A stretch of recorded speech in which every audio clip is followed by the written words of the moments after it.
What's up, guys? Welcome to Seeing Birds with Steven, and welcome to my first video. I'm a young birder from Reno, Nevada, right? But this is my first video from actually eastern Nebraska, outside of Lincoln at a place called Holmes Lake, I think. And this is my first time birding Nebraska, only because we're driving back, me and my mom, from a trip in Florida.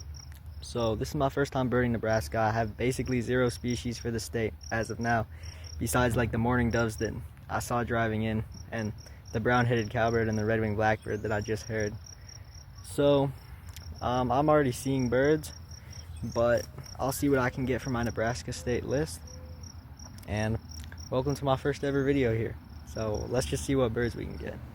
I started off right off the bat seeing some common birds, like this American robin that was hopping around under a bush, and a few common grackles walking around. Common grackles aren't a common bird where I'm from in Nevada, so that's always a nice and different bird to see, even though they're almost everywhere east of the Rockies. There was also a mallard or two sitting around or sitting on the lake. And there were a couple of birds that I wish that I could have caught on video, like a pair of orchard orioles that just weren't cooperating. Looking over at the feeders, the only thing I saw on them was a hungry squirrel.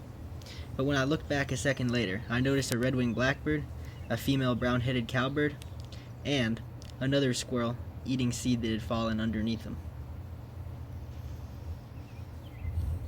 Also, there was a killdeer sitting around nearby, around the lake's muddy edge, which was a nice bird to see today.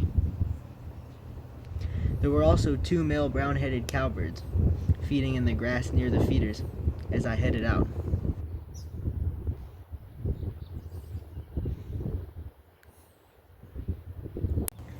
I saw another robin as I was heading out, and I noticed one more interesting thing before I left, which was a common grackle carrying around food while being followed around by a young bird that was presumably begging for food from its parent. All in all, I finished this quick visit with 15 species, probably because I spent more time trying to record the birds than I did actually looking for them. It was my first video after all, so hopefully I'll get better at this in the future. The kind of bad quality videos are thanks to the fact that I'm on vacation, so all that I have to record is holding my phone camera up to my binoculars, but in the future I can use my camera to record videos, so the quality will hopefully be better if you guys do choose to follow me. See you guys next time.